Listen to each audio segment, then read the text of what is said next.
one very quickly. Commit yourself to God in consecration to fast and pray. Everybody say, I've done it. Commit yourself means that you have decided you're going to make this to the end. Whatever you decide. You can go 7 days. You say, Lord, I ain't going to break that. I'll go 14 days. I'm not going to break that. You can go 21 days. I'm going to break that. You got to commit yourself to it. And consecration is important. Consecration means I am going to dedicate myself to what I promise unto God. Surrender to God. Number 2, when you're fasting, you got to drink plenty of water. I want to warn you, you'll hear this over and over again during this fast. All the leaders will tell you, or oftentimes remind you, drink plenty of water. Why? Because your body is reducing or emitting or getting rid of a lot of junk, poisons, and those poisons could actually make you sick if you don't get rid of them.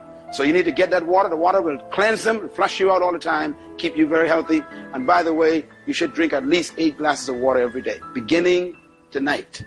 Start drinking water. 8 glasses, count the glasses tomorrow, get them down. If you can get more than that, it's wonderful. But no less than that, because your body can start dealing with some stuff tomorrow already, and it needs to get rid of that stuff.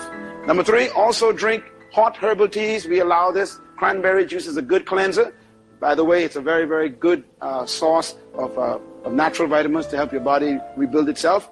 And also apple juice is not too acidic, so you can use that. But these are the only ones that we permit on a fast like this, because these will help you cleanse your body. It'll help you wash all the garbage out while you're on a fast. Guidelines. When you fast, remember that your body is disrupting its habit. If you ate 3 times a day, you're going to have a lot of challenges. If you ate twice a day, it reduces it by 1. If you ate once a day, it reduces it by 2. If you ate 5 times a day, like some of you might be struggling with, you got yourself a challenge. Now, the more you eat and the more often you ate, the greater the challenge to break the power of your body. Now, here's quickly what I want to say, because I want you to understand, I want you to have a good time on this fast. Today was easy, wasn't it? No problem. Yeah, no problem. Today was easy. Tomorrow's going to be fairly easy too. You're going to find, but you know, if you ate breakfast and lunch and dinner, at those times, you will find that your saliva will begin to talk to you, because remember that your tongue is tied to your rectum. Okay? Everybody all right with that? Yeah. Your tongue is the top of your rectum. Your rectum is the bottom of your tongue. It's just one big cord. The middle of it is called your intestines, and attached to it is your stomach. Your stomach is a part of your tongue and your rectum. Your intestines is a part of your tongue and your rectum. Now, when you eat food, it goes down into your stomach. Your stomach then produces gases. Acid gases. Everybody say acid gases. The gases they produce, gastric juices, they call it gastric juices. And what they do is the acid breaks down the food you just ate, and it actually makes it absorbable to go into the lining of the stomach, and then it goes, of course, down into the intestines. The intestines then take all the things from it that you need to get, and then it takes the garbage and put inside your rectum, and then it comes out. Now, the stuff that is liquid, that is garbage, the body would take it and put it in the kidneys. If there's contamination in the blood, it put it in the liver. If it's just junk, garbage, it puts it in the rectum. Okay, in the lower intestines. And so what the body's doing is it's producing this juice to break down the foods. Now I want you to think about acid, okay? The first thing that your stomach produces is acid when food comes. The acid breaks down the food. Everybody with me? Once you get ready, it's going to happen tomorrow, so I want you to get used to it. When that acid comes, the acid is timed because of your habit. Your brain sends a message. 8 o'clock, time to eat breakfast. So the brain knows that every 8 o'clock every morning you eat breakfast, or 7 o'clock, whatever. 7 o'clock, you always ate this cereal or juice or apple or something. The brain is used to that. It's called habit. So the brain says, here comes cereal. There ain't no cereal there, right? But the brain is telling the body, here comes cereal. Right? It's 7 o'clock. So the brain says, get ready, stomach. Stomach says, thank you very much. And then the neutrons send a message to the stomach, produce gastric juices. Why? Cereal is coming. So no cereal comes now because you're fasting. But the stomach produces the gastric juices, acid. Now the acid burns, doesn't it? So the acid now is looking for the cereal. I said, where's the cereal? And so it has no cereal to digest, so it begins to digest the lining of the stomach. Now your stomach is filled with food that's been there for 7 months to a year. Did you know that? Doctors talk to me. See, Dr. Simmons will tell you that. Your colon is so full of old food, you'll be afraid to look at it. You got food in your stomach that's been there for 7 years. What do you think causes colon cancer? Colon cancer is rotting food that's been there for 7, 8 years that's finally rotting the lining of your colon. The colon is your intestines, old food. Now, that's why fasting is good. Fasting finally gives the body a chance to start burning out all the garbage that's been caked up along your stomach. The old pipe in your back has been there for 7 years, the old pipe, 10 years, old pipe. You put your finger on the old pipe. Okay, move a little thing of your zinc tonight and just put your finger there and lift it up. And you'll see all that stuff that's been, all that old soap, all that old grime, old hair and thing. That's how your stomach looks. That's how your intestine looks. Whole food. Now, every time you actually use your basin, whatever you flush goes past all that. It stays. Am I coming through? That's how your system works. So when you eat new food, it doesn't push out the old food, you don't think it does. The old food is so caked up on the corners and the walls of your intestines and on your stomach that the new food just comes through and comes up. And then some of it stays and cakes up. So it keeps building, and then you end up with cancer of the stomach, cancer of the colon, etc.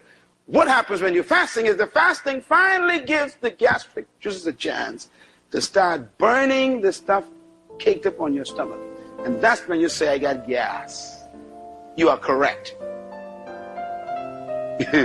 The acid begins to what? Burn the lining of the stomach, all that stuff, and it gives off the gas. So your stomach becomes bloated by the gas. Simple solution.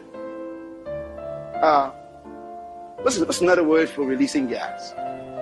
Anyhow, you're smart. What's that?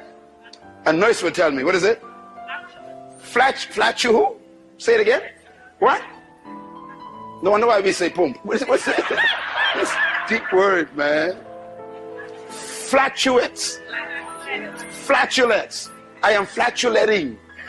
No one can remember that word.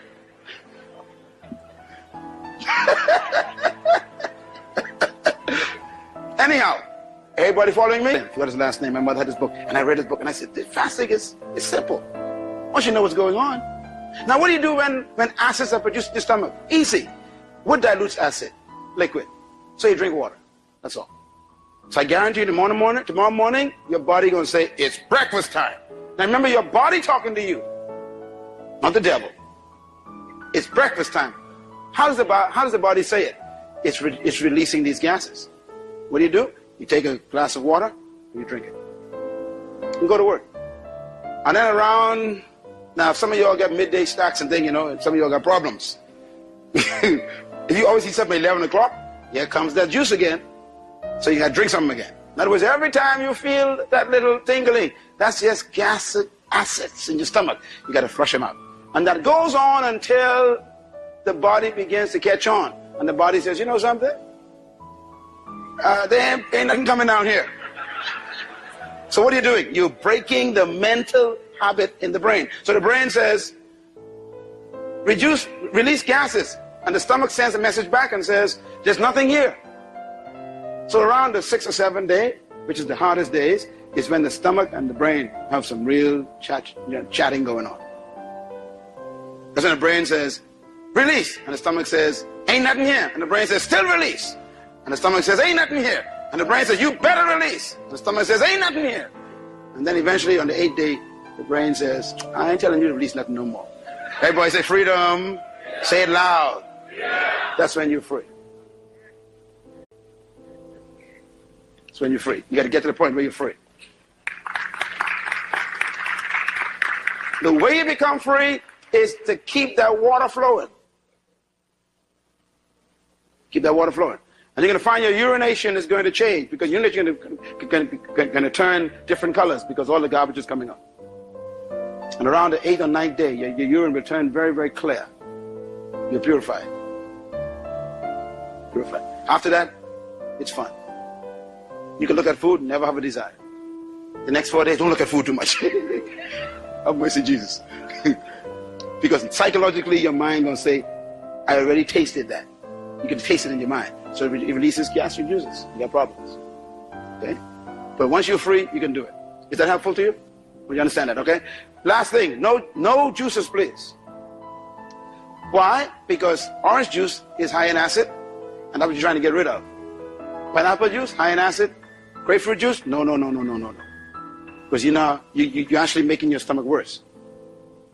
You want to reduce the acidic intake in your body during the fast, because your body is throwing off acids, or producing acids rather, and you want to get them out. Is that clear?